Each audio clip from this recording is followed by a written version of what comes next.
Hey everybody, welcome into the Beehive. I'm your host, TheBee at LLC, and this is where we stack precious metals like it's pollen and nectar.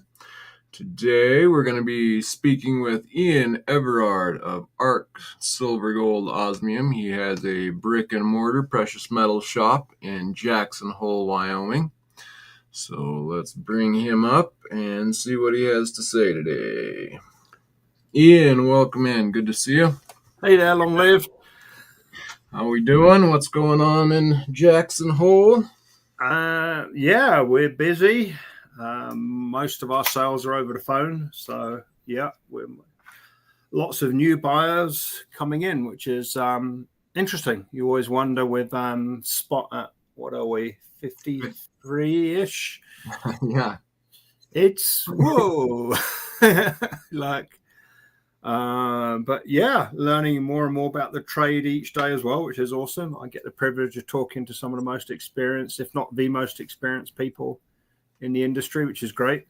And yeah, it's interesting times. Lots of challenges that talking to other dealers, what they're facing.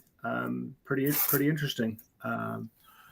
So, if you don't mind, what are some of these new people coming in saying? Like, are they kind of have been watching this for a long time and finally pressured into it? Or Yeah, I got one client, and I think he's in his late 50s, maybe early 60s, and he said he read The Creature from Jekyll Island when he was in his 20s. So it must have been not long after it came out. And it's like he knew, but he always thought he was too poor, too busy. Now his very words were, "I'm too rich to lose it all, so I'm buying metals." Okay, interesting. So that was interesting. Yeah. He's known all along, but never acted on it, and it may seem crude, but I think there's three groups of people that don't buy: too rich, too poor, or too stupid. It's like, and the stupid could be poor or rich, or just ignorant, or not researching history and not learning, what is money. But once you realize what it is, there's, in my opinion, there's no alternative, is there? Yeah, no. That's what we need. Yeah, that's interesting. Wondering whether it's something that they've been keeping an eye on and hoping that it just doesn't get to this point, or if this is brand new to them that they're just waking up to it. I'm kind of here we are at $50 in silver now. That's just nominally an all-time high, but was expecting that once we break past that, the news might get out there and bring new people in. So it's in. Do you see anybody that's like, wow, this is brand new to me? But I'm really privileged. I've got some really great clients, and some of them are very open with their friends about what's happening. They keep telling them, open their eyes. One of his very words were, it's like your dollar is just dying. What are you doing? And so I get clients talking to friends, and some of them have woken up and have made pretty substantial orders, first time orders. So they take a big chunk out the first. Are they pretty nervous? Like, when they wake up to it, is it just, oh, maybe this is a thing? Or are they kind of like, wow, this is out of control before I realized it and I got to take a big chunk now, and they're pretty nervous? Or what do you... It's a mix. I find sometimes the people who want to sort of cost average in, a lot of our clients started buying when it was in the teens. When we were at 19, 20, what was it, three years ago, 1777 silver bottomed out. Pretty certain that was late September. Sure. Yeah. Sounds right. And I wonder why a lot of them just stopped. Maybe they became poor. I don't know. I got another local client, who's busier than ever with their work. And I actually asked him yesterday, I said, Mr. X, do you mind telling me why you stopped buying? And he said, we just haven't got any spare money. Wow. So although he's busier than ever, he's got less disposable income when he wasn't busier than ever. So that's saying something, isn't it? That's saying that your costs for the of average life American are just growing, must be growing 10-15% a year on year. Yeah, especially these last 2 years have just been, whoo. Well, and I mean, obviously we had that COVID bit where you had the supply chains, freeze up. That was one supposed reason. But the real reason is, I think most of us know, it's the abnormal increase in the monetary supply is inflation. Just how it manifests and how long it takes to manifest and where it manifests, where it moves. But generally, that extra abnormal increase in currency does move somewhere. Sure, yeah. Otherwise, what's the point in creating it? Right. Yeah, I was listening to Alistair McLeod a day or two ago, and he said, yeah, and a lot of people talk about, they print the money and that creates the inflation, and that's what they watch, and that's true, he said. But when you reach a certain point, it becomes just the knowledge of what's happening that can cause more and more inflation without them printing more money. And I thought, boy, that's a good point too. Yeah. Yes. Yeah. So I mean, that sort of crosses over to human action, doesn't it? When people tend to hang together, like when you see those flocks of birds, they're going in one direction, then just suddenly the whole lot, right? Maybe one or two get left behind, and maybe it takes one or two to lead, but generally the whole mass just moves together, whichever way they go. Right. Yeah. Same with I've heard I've never seen lemmings jump off a cliff, but apparently it's a thing that they do. Yeah, I hear that saying anyway. Yeah, that's a good point. Yeah, I got several people mentioning the errors in with YouTube. I'm not sure what's going on, but something is going on, because I found there was a lot of channels I couldn't load just to graze through quickly.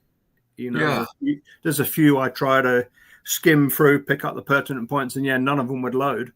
Yeah, I was noticing that too. So something is up there, but I appreciate you being in. I do hope Palantir hasn't got hold of YouTube. Oh, yeah, well, it's like, So I saw a little clip on another channel, not on Redacted. You might have heard of Redacted. I saw a clip showing an excerpt from Redacted, and on Redacted they had a clip of the successor to Turning Point, and he was almost boasting that at Charlie Kirk's first memorial service, that big one at the stadium, that they had geo-fenced the area and they were tracking over 270,000 phones. And it's like, what? Like, did they ask all 270,000 owners, can we track you? No, they didn't. Now, I think, correct me, I mean, you're American. I'm trying to be as American as you are. I might get there one day. Isn't there something in the Constitution about privacy and freedom of movement? Tracking you, even if they're not physically impeding your movement, is that not an invasion on your constitutional rights? Oh, for sure. The right to, I don't know, is there a right to privacy? Yeah, there's supposed to be a right to travel freely, and a right for them to search your goods or look through your goods, or of course, yeah. So surely that must include you're free to go where you want, and nobody's tracking you on your phone unless you've told them they can. For sure.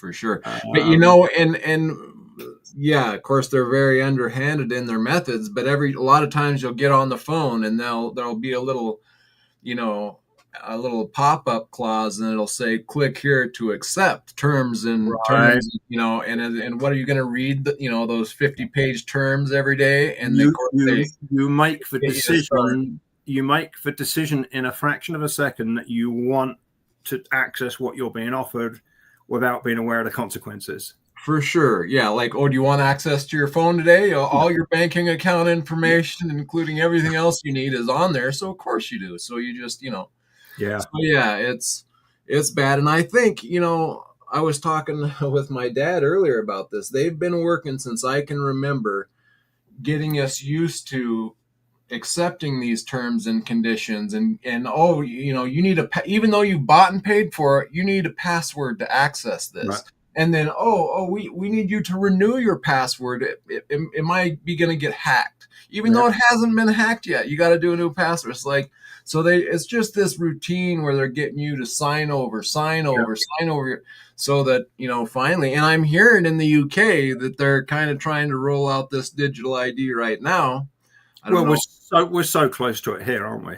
Oh yeah, we're on the doorstep of it. Yeah. So that's my big nervousness that I keep an eye on right there. But we're getting close to them trying to bring it out on us, I think. So yes, we just got to keep doing our own parallel thing. Yeah, well, for sure. I was actually thinking when I saw that, it's sort of like, oh my gosh, if they can do that. And now we're getting all these data centers built. They can harvest and store all data that's ever transmitted over the internet or over the phone, which mainly is the internet.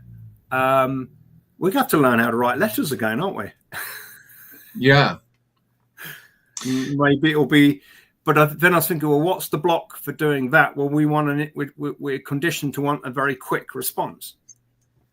Right. Yes. So writing a letter and you put it in USPS, it might take 6 days to get there and 6 days for one to get back. Yeah. Now it's like, whoa. So the only way to communicate privately is, I guess, smoke signals might work. But yeah. Well, I'm starting to use checks more and more because it's so cheap and it's actually pretty efficient and it doesn't take as long as you might think, and there's less charge there's less tracking going on. Oh no, there's tracking because it goes through the automatic through your banks, of course, and stuff, but yeah, but it is not just your bank, it's a whole connected hub that every check will go through that clearinghouse. Okay. Yeah, I just know, like today I was trying to receive a wire for some money, and they're like, oh, you're late by 7 minutes, you'll have to do this again tomorrow. And the cutoff, the 5 p.m. Eastern. Yeah, probably. And they charge you quite a bit to make a wire. And I find that kind of interesting because, it's a click of a button and it's from one place to the other. And it's, why do they need that much money? And not only that, now I've just noticed that every time I send a wire, I have to put in the purpose of the wire. Now there's a new line has appeared on the banking app. What is the purpose of this transaction? Yeah. And they need to know more and more information about you for every little thing you do now. And it's just, for me, it's, again, a mental slow drift so that we can get used to always giving all our information away. So, and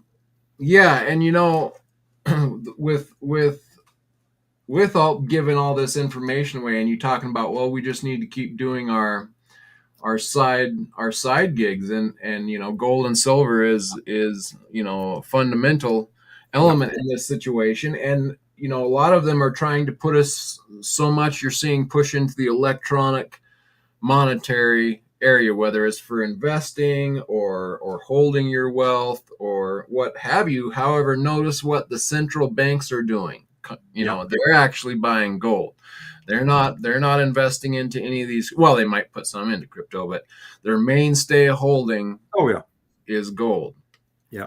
And so, but when you go turn on your TV and you watch the news, it's all about digital this, digital that. I was just hearing them talking about how they were going to get so much more investment into the stock market by being able to allow cryptos and other electronic investments to flow into it. And that was going to be BlackRock's new big way to get more money. So, but again, you go back to what central banks are doing is getting gold. They know that when it comes down to it, that's your real final payment to pay debt. So I mean that's the whole BRICS thing, isn't it? And predominantly, most countries will be trading with China, or already are trading with China, and I think the promise is that if you end up with more yuan than you want to keep, you can exchange it for gold on the Shanghai Gold Exchange. And I think at some point, I mean, China might not own up to the total amount of gold they own, but they might say, well, actually, we've got 20,000 tons, so we're good for it. We're not going to run out of gold. You don't have to worry. You can always change your yuan in for gold if you think it's going to devalue faster than your currency. So without actually exiting a fiat system, they can bring a trust in the yuan that couldn't happen otherwise. And you know, if it's not coupled, but it's an association, isn't it?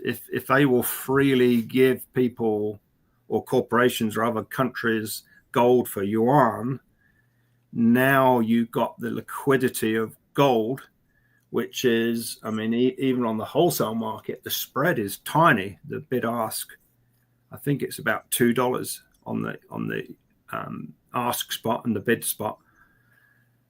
So I never thought it would happen. I was always very dismissive of the whole BRICS thing, because what was happening, the US was building and had built an incredible group of countries to trade freely and cooperate. Yeah. But obviously we've decided to go blow that out of the water. So now it is each country looking out what is in my short, medium, long-term interest. Yeah. And if you're building ports and if you're getting farmers to grow millions of tons of a certain crop, et cetera, you're looking for a stable trade partner that is going to have a similar policy for 5, 10, if not 20 or 30 years. And I think the risk is, as a nation, we're going to get left out a lot of these deals now. Yeah. And I think it's a lot to either, you know, I'm always saying it's purposeful here, but, you know, it could be to do some to do with arrogance. Like, you know, I see some of these other countries that haven't been at the top of everything and just forcing what they want to go through. And they're more concerned, like you're saying, with, well, we need our basic stable commodities so that we can just continue, you know, our culture, our growth, so they're just willing to look at their core products, like you're saying, certain grains or fuels, and look out for partners who can keep that, you know, the reality of trade going there with things and here we are just, you know, used to just sending our fiat that we print out and nothing over to get those goods. And, you know, we just force, if they're not doing it, we'll just slap 120% tariff on them, you know, just bullies about it. And and the effect could be a lot worse than we actually think, because if you think about it, so we type keystroke dollars into existence, we purchase goods and services and food products, whatever, from around the world, and then that country takes those surplus dollars and invests them in the American stock market and in the housing market, and now so that is getting cut off. So we're losing, you know, because we create it not out of nowhere, but we digitally create the currency by stealing value from all existing currency units and the theft of taxation, and then the surplus of that gets spent in here, which artificially forces up the value of the stock market and real estate, and to a certain extent farmland, even with the amount of foreign ownership. So if that dramatically gets curtailed, well, one, so we lose that reinvestment of the funny money that we've created. So now you're getting less benefit from every extra dollar you create, and we're probably already getting less than $1's benefit from every dollar we create. Right. So the knock-on consequences are huge, and I was thinking through another thought flow with that, and it's just gone from it, but it might come back. I'll jump back into that. So it's multi-layered. It's almost like we've been rotating the dollars. That's what I was getting to. So in effect, with bigging up our GDP, it's fake. It's not actual GDP. Sure. Yeah. It's dollars created out of nowhere that we can't pay back value for value. Yep. And at some point, that merry-go-round ceases. So the drop in GDP, it won't be just 2 or 3%. It'll be 20 or 30 or 40%. GDP will just fall off a cliff. Yeah. No, yeah. And a lot of that money could come flooding back home quickly and cause inflation to skyrocket. No, they have a plan for that. They have a plan to stop that. But still going back onto the unintended consequences. So a lot of the goods we were importing, say company A was importing lunchboxes from China, and they were paying 50 cents for them, and they were selling them here on eBay for $5.99. Okay. So that was generating work and income inside the US. So the cost of the import part was relatively minor. Sure. But the benefit in trading was here in the US, where you're cutting a lot of that off now, because with the rapid rise, people aren't prepared to take a sudden shock price and an increase in a discretionary purchase. They stop purchasing it. Sure. So you're losing a lot of small businesses that relied on importing relatively cheap goods and adding their value here in the US. Yeah. Using obviously skill and expertise and marketing, and you've got websites, and you've got shipping, and you've got insurance, and you've got packing, you've got warehouses, offices, staff, you've got all of those ancillary jobs. Well, they all disappear then, don't they? Yeah. And then that's another hit to GDP. Yeah.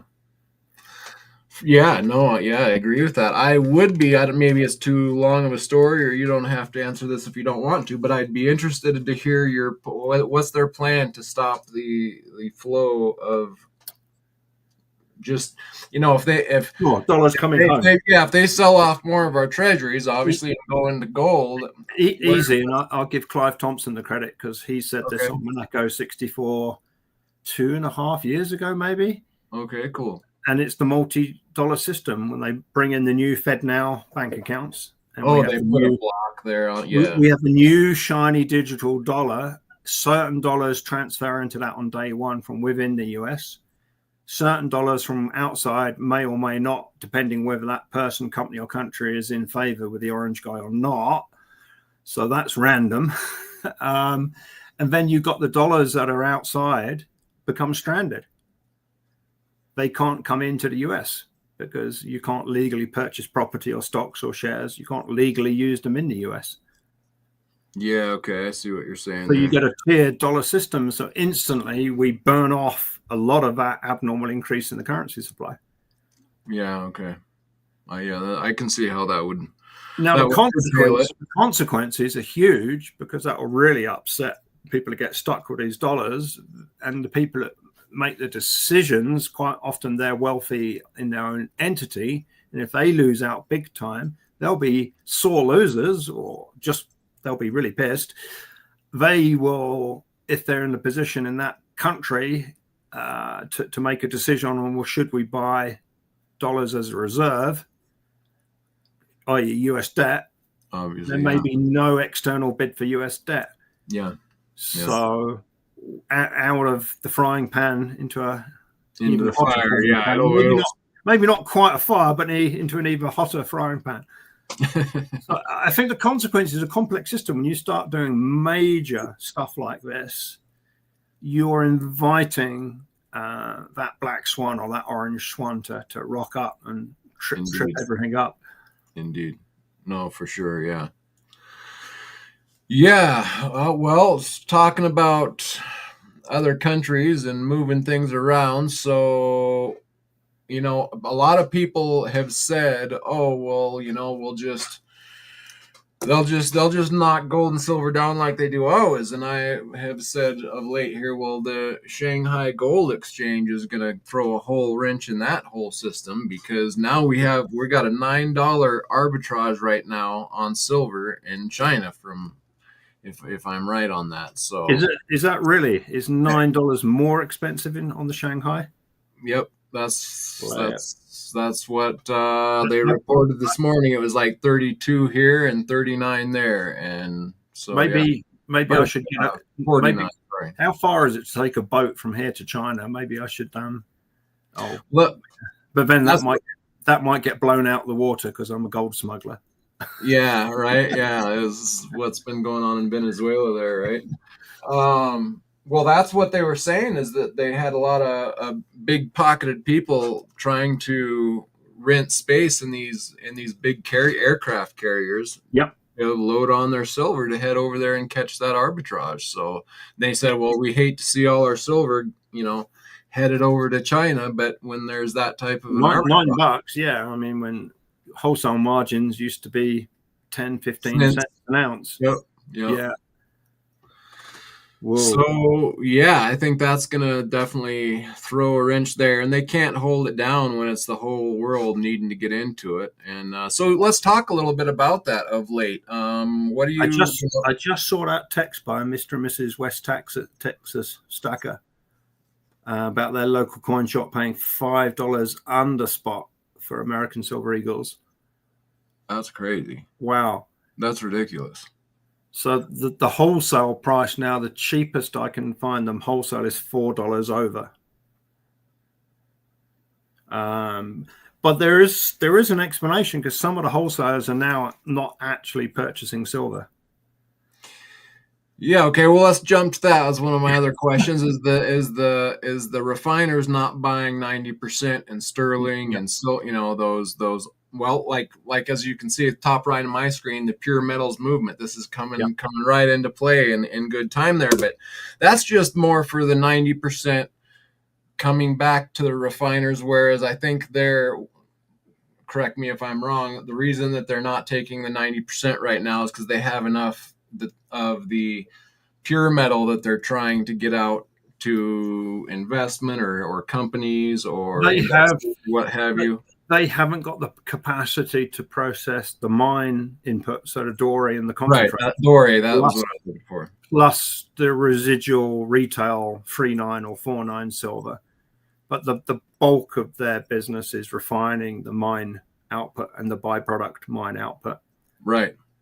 Yeah, and that's what I've been hearing, and my understanding is there's such demand for the pure silver from the doré and that they're just saying we can't take all this 90% right now. Obviously, the retail's flooding that in probably with this price. No, they're not. They're not. Okay. Well, can you?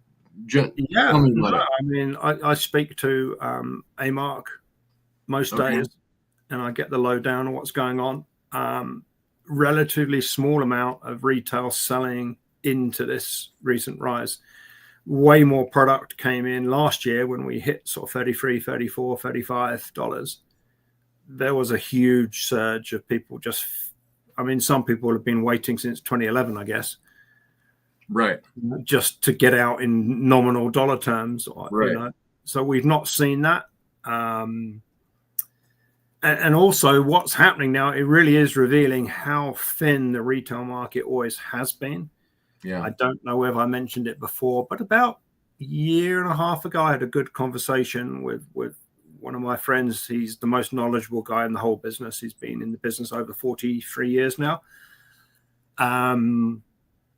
Where was I going with that? It will come back in a minute. Have a sip of tea and it will come back. Yeah, sure. Oh my gosh, we're talking about the amount of silver in the retail market. So we did a rough calculation. So we went through with his knowledge. What's the US's share of Maples, Britannias, Krugans, Philharmonics, Kangaroos, Armenian ARKs, Libertads, all of the usual coins. What's their share per year? What does that work out per month? You add in the US Eagles, what stays in the US is sold in the US. And then you add the known brands like Valcambi, Harias, PAMP, all the big brands. You add all that in. It was a tiny amount per month in dollar terms. Sure. Absolutely tiny. Yeah. And you could see, this a modest increase, you're going to get a dysfunction in the system. But now we've got a situation with the 1,000-ounce bars being scarce. And I think part of that is the people who are short physical having to settle in physical. The 1,000-ounce bars are pretty well unavailable. Well, that's what the mints run on generally. So if you're an independent mint and you're not connected to a wholesaler, you got to buy 1,000-ounce bars from somewhere, because that's what you make your product from generally. So now we've got a real squeeze on that the independent and smaller mints are going to find it almost impossible to source silver. So we got this dichotomy. Oh my gosh, is that a word? I think it's a word. It is. It is. We have this dichotomy. Some dealers offering $5 below on Eagles. I mean, we'll pay over spot if somebody comes in the door with Eagles. Yeah, that's really odd. That's the first I've heard of that. But I can understand it. What it tells me is they're not selling many. Because if they were selling them at $6 premium, they'd be more than happy to pay spot plus and make $4 or $5 margin per ounce. Right. So that tells me that they're and I guess I think that's part of possibly the problem of having been a coin shop for a long time in an area. You've built up a clientele who've bought from you over a long period. So now there's a reservoir that could come back to you very quickly. Right. If somebody bought from you 20 years ago, and they think, yeah, I'll take them back to the shop if it's still there. Right. But tragically, we're losing a lot of coin shops. Yeah. I mean, heck, I need to ring them up. JM Bullion often have a advert on the internet when these pop-up ads come up. Basically it says dump your local dealer, buy online or something. And it's like, you what? That's not very friendly. Yeah. Yeah. So we're thinking about stocking goldbacks finally, because so many people will keep asking for them. I didn't historically like them because they're a high premium, but it's had a huge effect on the awareness of precious metals. So I think there's a value in that. And particularly the smaller denominations aren't a higher premium than the big denominations. So yeah. I think we're going to stock. I mean, the only proviso, you have to buy $25,000 worth a year to maintain being a retailer. Oh, really? Anyway, talking to the main guy there, he said in 3 years, the coin shops that they'd been dealing with, half have gone. Wow. So we're losing that local infrastructure. And you see, this is the very time we need more. Yes. Yes. To get more, you need volume. And to get volume, you need, and it's part of a cycle. If you have volume, you can have lower premiums. And if you have lower premiums, you'll get more volume. Right. Because people realize I can put my rainy day dollars into it, and I'm not going to get offered $5 back a spot for my Eagle that I paid $8 over spot. Over spot, yeah. Yeah. I mean, that's ridiculous. It is. It would be better to say, I'm really sorry, we have run out of cash, but what we'll do, we'll call around everybody we know who might want to buy an Eagles, and if we can get a buyer, we'll give you $2 over. That would be a better way of doing it, wouldn't it? Yeah, and I feel like the local coin shops have really got the bad end of the deal since I've been into this, paying attention to this industry. All I hear about is, what's your premium? Wait, just nagging about a few cents on premium. Yeah. But with the convenience of going in person, handing over cash, a private transaction, with no delivery person, no. I mean, can you imagine the big online companies? How many people might see your order? Right. You got the incoming, you got finance, you got accounts, you got inventory, you got the shipping department. It's like, and then you got the delivery company. You are, when you use a big online company, you're advertising your business to the world, what you've purchased. Yeah.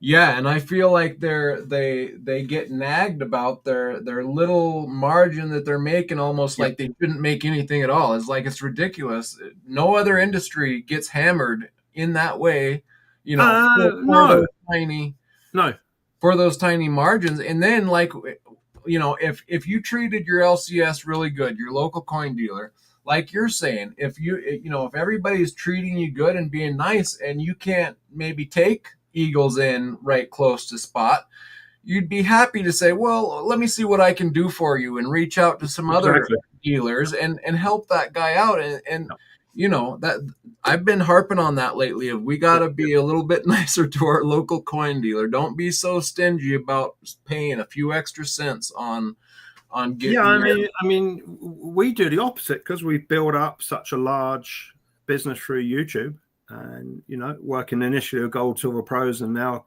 commodity culture. 2 years of commodity culture.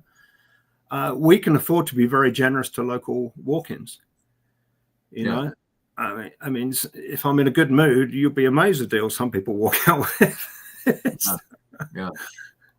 Yeah, and like you say, now is the time when we're really going to start needing the local coin dealer, and I think we're thinning out instead of Yeah, them. it is. I mean, it is a real hard business to get going in. It really is. It's a lot of work, and I mean, you could either throw a lot of dollars, a lot of capital at it, or you've got to throw a lot of work at it. You don't necessarily need hundreds and hundreds of thousands of dollars. I mean, we started with a $30,000 purchase of silver maples. That was our inventory.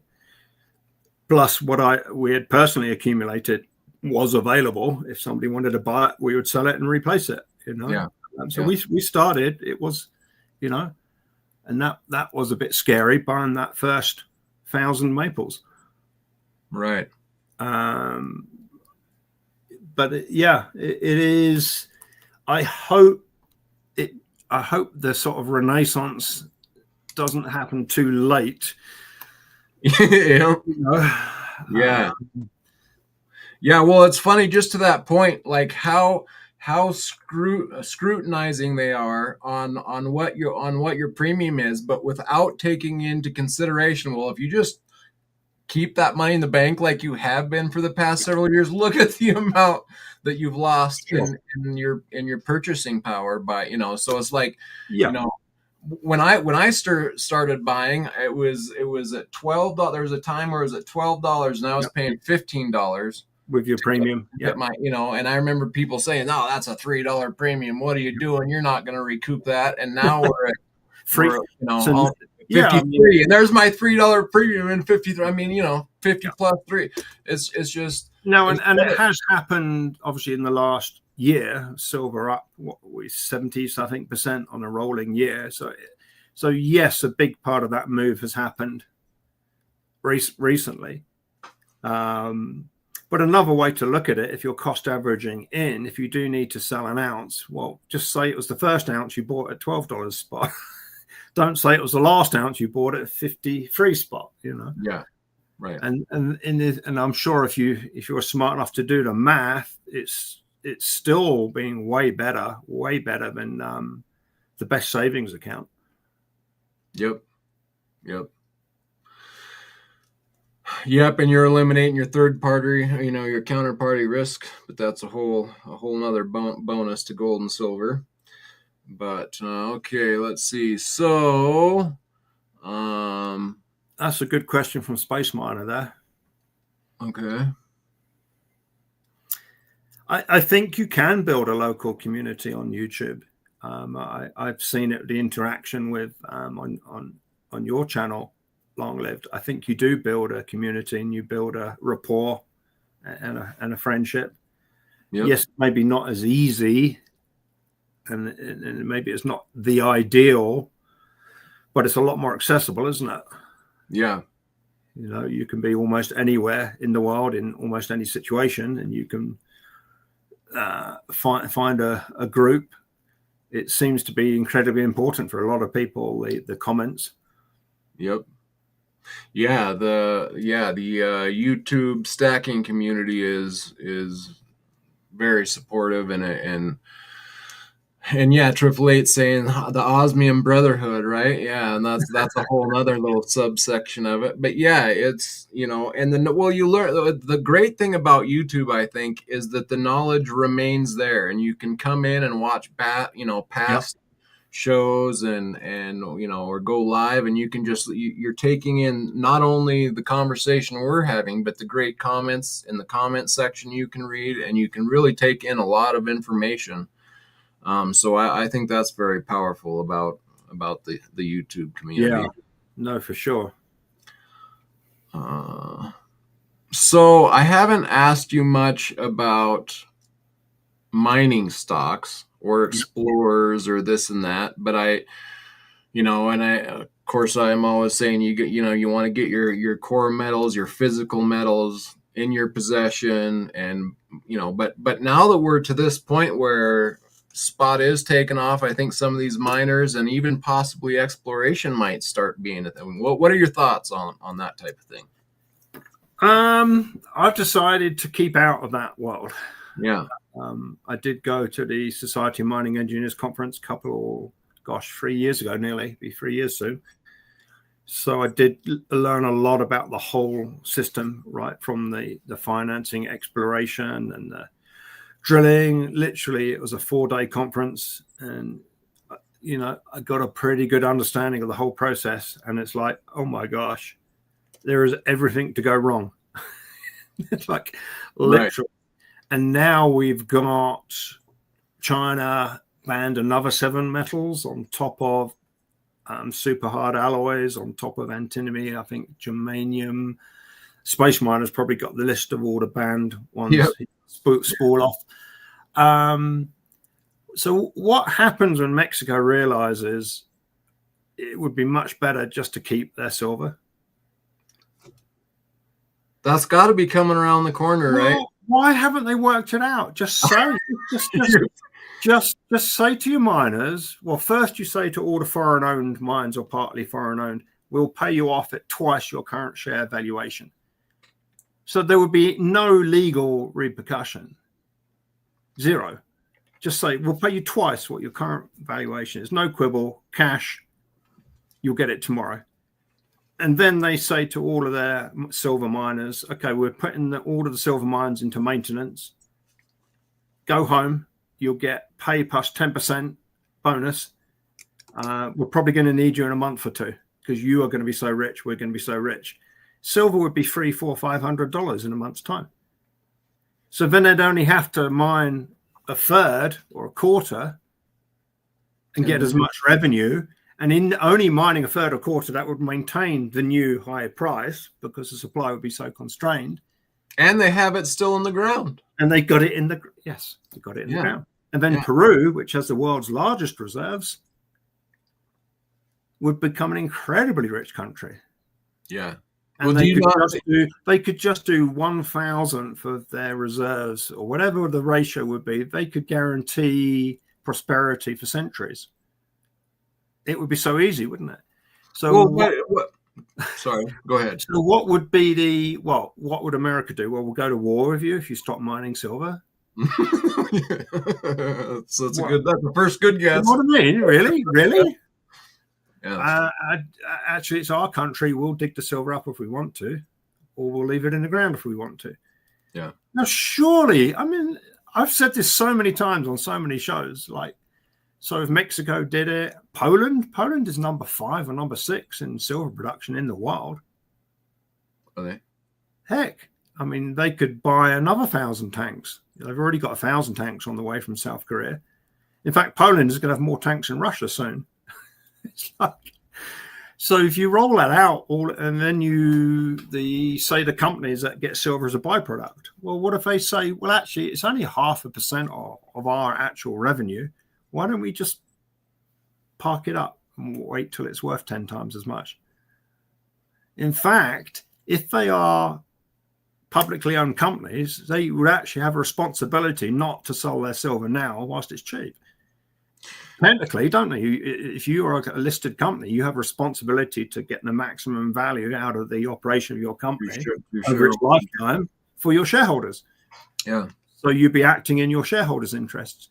So it would, I mean, Mexico obviously would be the key with 25% of the world's silver production. Yeah. I mean, whoa. So I don't know. Has anybody got Maria Schaumbaum's personal cell? I'll give her a ring tomorrow and see what she thinks about my idea. Yeah, but I think it's going to happen. There you go. That's what I was going to say. I kind of feel. I think at some point we're going to see that, and I mean we're kind of starting to see these bickering back and forth on the rare earths right now with China, And that might be kind of a kickoff to get people to really sit down and look at what's going on, and we might see some of that coming soon. And then, yeah, like you say, and wow, it's not just the actual the so-called rare earths, which aren't rare. There's right, millions of tons of the stuff. It's everywhere. It's just it's a tricky and messy process to refine them and separate them. right. It's not just the 7 rare earths they've named. It is the equipment to produce and refine and use them as well. Yeah. And China is pretty well the only country that produces the equipment to do that. Now, yes, maybe we can work it out and build them, but how long does it take to set up a factory? You know, it's going to be a minute. Yeah. Longer than it takes a stockpile to run out.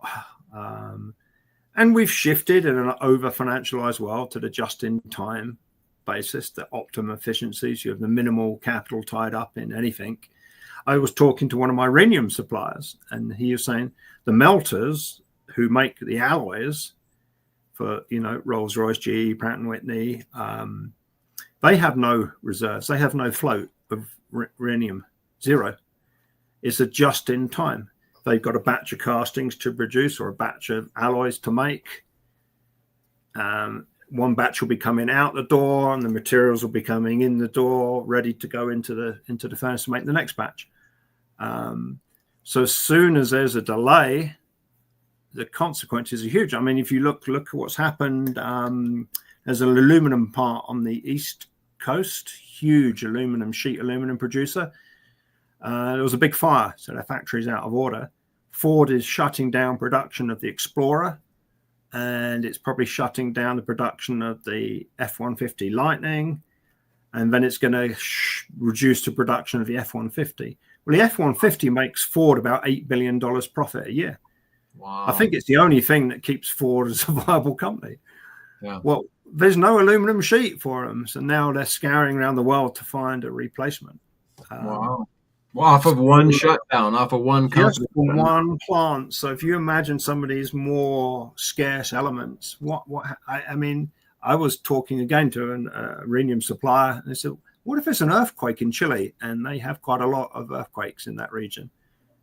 We could lose 49% of the world's production of rhenium overnight. Wow. Like, yeah. Whoa. Wow. Yeah. So we're in such a fragile world. So the worst thing you want to do is be upsetting everybody around the world.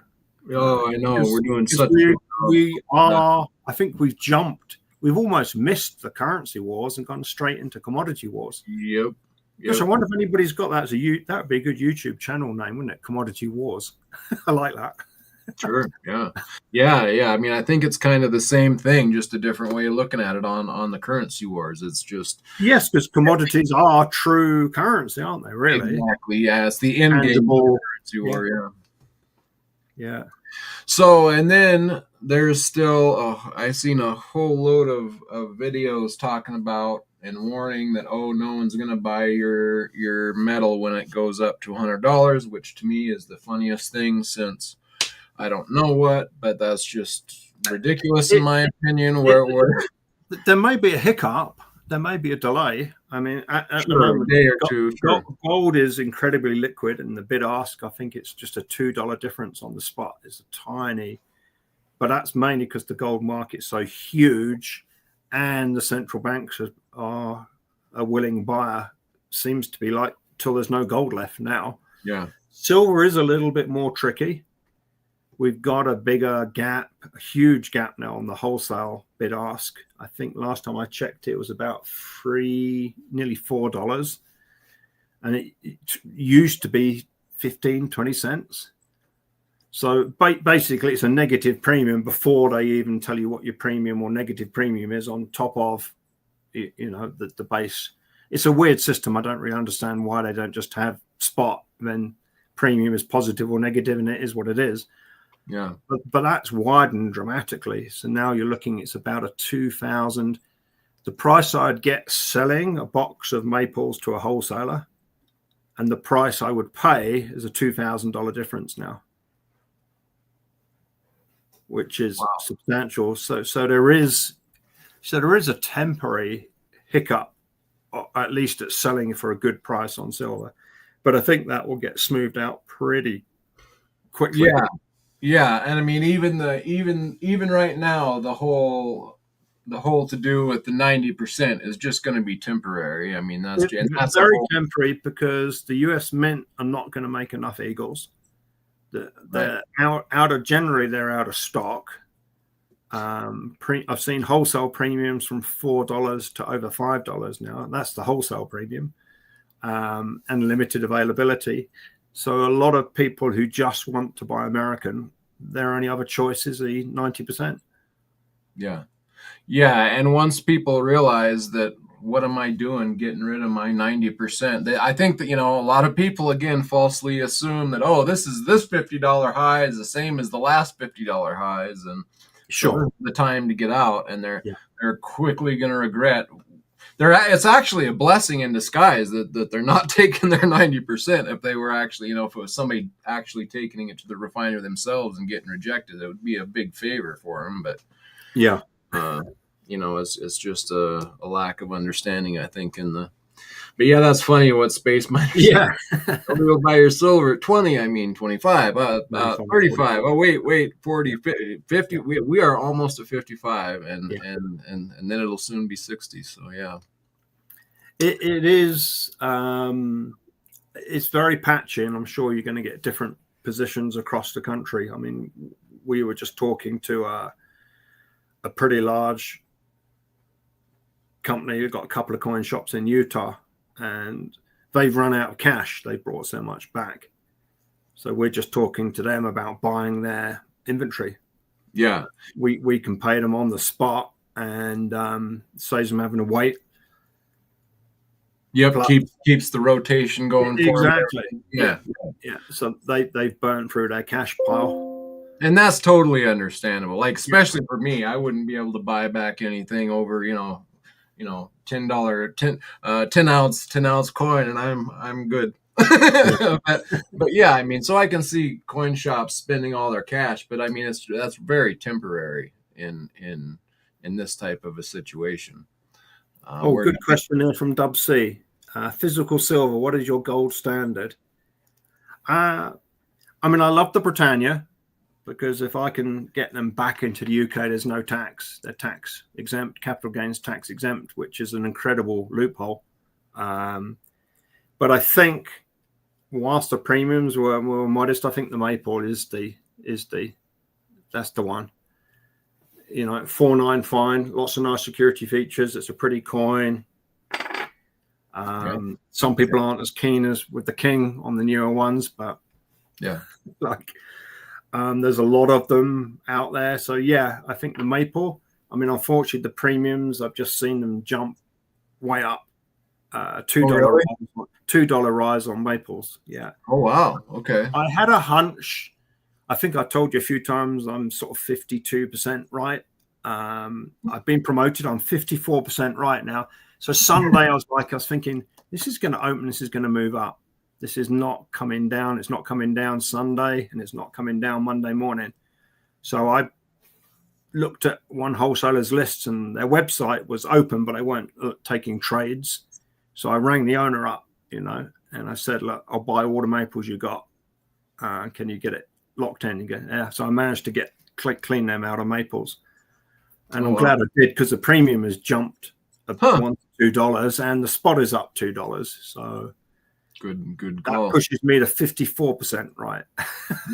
Nice. Good job. But I think the Maple whilst, and then you just have to rotate it. I mean, we've been doing this for 5 years, so I have got so much to learn. But when we started, soon premium started blowing out. So we looked around, and I asked the dealer, well, what's the cheapest silver you got? And I said, 1,000 ounce bars. I said, okay. Well, and we sold so many of those because hardly any other dealers were talking people through the pros and cons. Yeah. And then we have the option of doing that, of slicing. So I hope to see that come back soon, because it's coming back. It is coming back. We're gonna do it. Awesome. Good to hear. It's got to be done, because we're going to head to that point. Yep. That they may be the only thing that's a reasonable premium. Yeah. Yep. We sold. I think we sold hundreds. 1,000-ounce bars. So yeah, it's a moving target. What is my gold standard? I do like the kilos. It's got a nice, satisfying size to it. 32.15 ounces. You know, for a long time, the Nadir kilos were really good value, and then the Valcambis were really good value, and now they've become pretty well extinct in the American market. But I think really, if it's silver and it's 3.9 or 4.9, or if it's constitutional, or even, I mean, heck, I'm personal favorite of mine still is the Canadian dollars. Now they're 80% silver, 80%, and you've got 0.6 of an ounce per dollar. But it's a government issued coin. So what if it's 80%? It doesn't, if you were going to get the silver extracted, it doesn't cost any more to get it out than getting it out of a 90% coin. Right.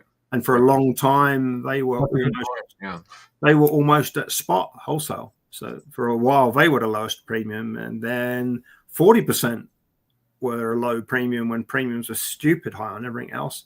So we sold, oh my gosh, hundreds of thousands of dollars worth of 40% half dollars. Oh, really? Wow. Okay. Yeah. Because it was very, very low premium. So sure. Yeah.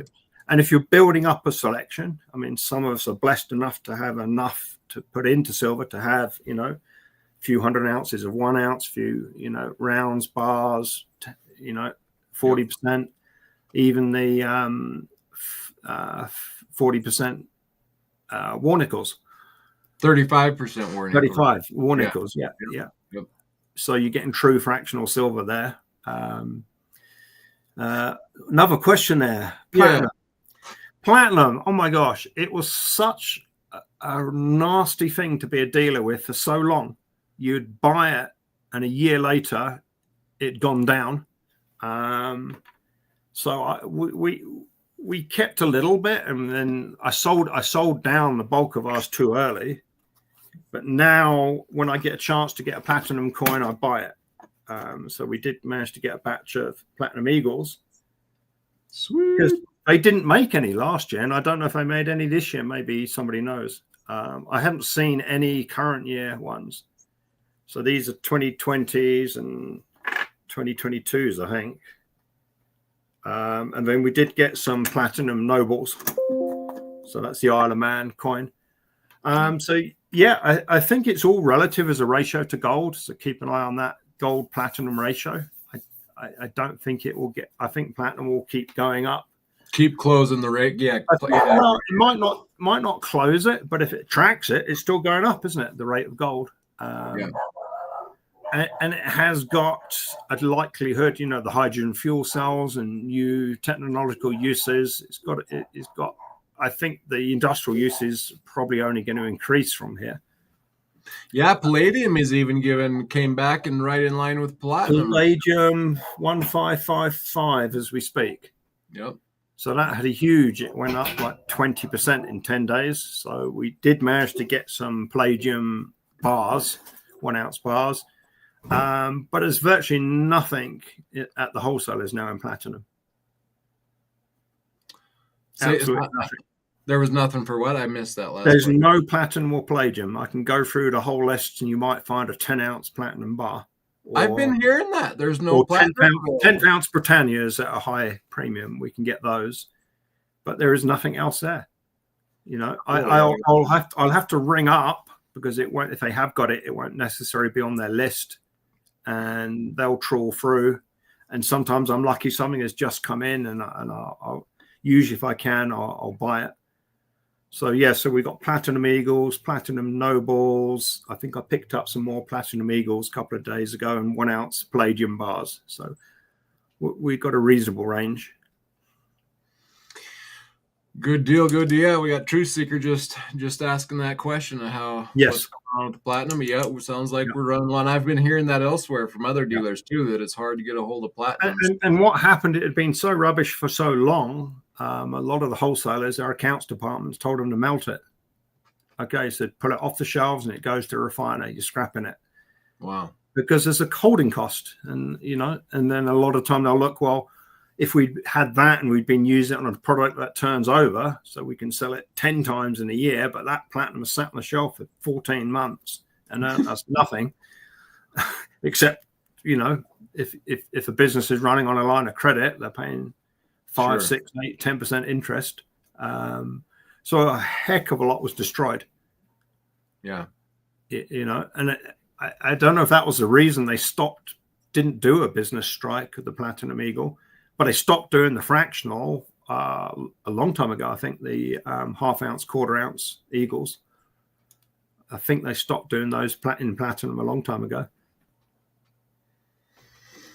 Awesome. Yeah, thanks for stopping in, Dub C. Good to see you. Everybody else in the chat, love having you here. Great questions. Thanks for bringing some good questions to us.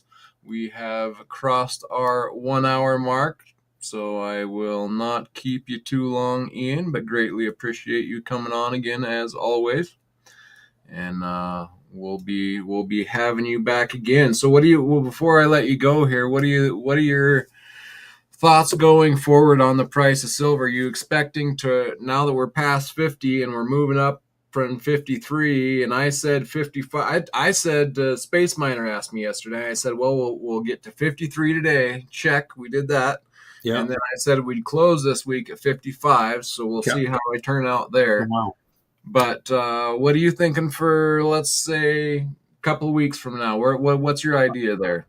I would like a pause. I would like it to sit in the I would love it to sit in the 52, 53 for just calm down a little bit. I don't think it is. I'm contrarian to a lot of people who've been saying there is no real shortage. It's just the silver's in the wrong place at the wrong time. I think there is a shortage. I mean, China's solar projection is going to need 400 million ounces a year or something crazy. It's like, where are they going to get it from? They're going to have to be the highest bidder to get it, aren't they? So, yeah, and it makes sense. In fact, I'm thinking of buying some solar panels. I've been offered some panels at $100 a panel, but there's $40 of silver in each panel now. We only paid $60 for the panel. It's like these panels are looking really cheap. Yeah, that's I know it's in paste and you can never get it out, but to buy one when the new cost filters through into the production cost is gonna, that's the core cost on a panel before anything else, isn't it? Before the glass and all of the other aluminum components. Forecast. Oh my gosh. Well, we're hanging around at 53. I mean, we came up strongly, didn't we? I had a client, he particularly wanted some kilos last night, and I couldn't find any anywhere. And I said, look, you might want to think about some 100-ounce Royal Canadian Mint bars. Why didn't I can get order those right now. We can get those locked in. And he did half his order, but that was $1.30 lower than the price is now. Yeah. So. So, wow, projection Wednesday. I would like it to close at $53. Sure. That would be nice. Yeah. Gives people time to get used to it, because we're moving at a 45 degree, aren't we, at the moment? If you look at the chart, and it's like, I don't know. I wouldn't want people to not buy because they're presuming we're going to get a $5, $6, $7 pullback. Yep. See, that's what I've been warning for, is that we're going to start jumping so fast, and people are going to think, oh, it's going to pull back. But I'm worried it's possible that it just won't. See, I mean, it could just be like it did this $4 pullback, but within hours you're right back up to where you were. And if it pulls back $2, your maple is still going to cost you the same because they've gone up $2 in premium. Right. Yep. And Eagles have jumped nearly $2.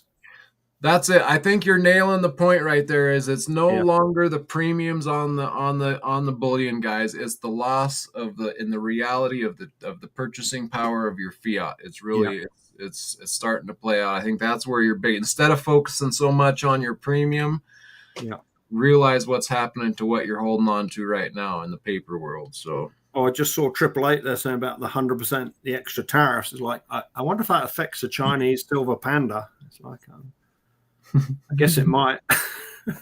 There's been a lot of hatred for those pandas. Really? Yeah, Oh, yeah. come on. You And got to. they when they took that gram away from the 1 ounce, now that instead of being 1 full ounce, It's a they're like 30 gram. 30 grams. Yeah, people don't like that. 2016 that was, wasn't it?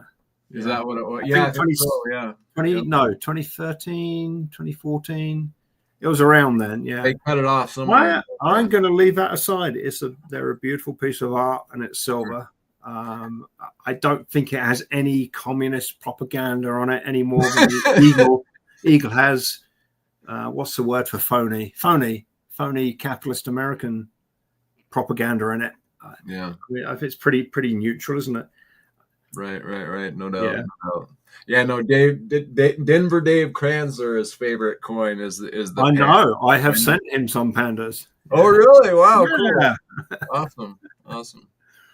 Yeah, he lives not far from you, doesn't he? Yeah. So I hear. I don't know, but I hear he's out of Denver. He's pretty close. Yeah. Awesome. All right, Ian. Well, we'll get you back on here before long, and then we'll see where we're at there. So if anybody does not know about Ian Everard's shop, give him a call. There's the number on the bottom of the screen there, 307-264-9441, or email at ian@arksgo.com. And he will hook you up with some great deals. We will find you something at Spot. It's a new client. Awesome. Well, there you go. Existing client. We will find you something at Spot. I don't like to favoritize between repeat buyers and new buyers. So awesome. Yeah. All right. Well, thank you so much, Ian. Greatly appreciate you. We'll get you back soon. Everybody out there in chat, thank you so much for hanging with us, and we will catch you all on the next one. Later on.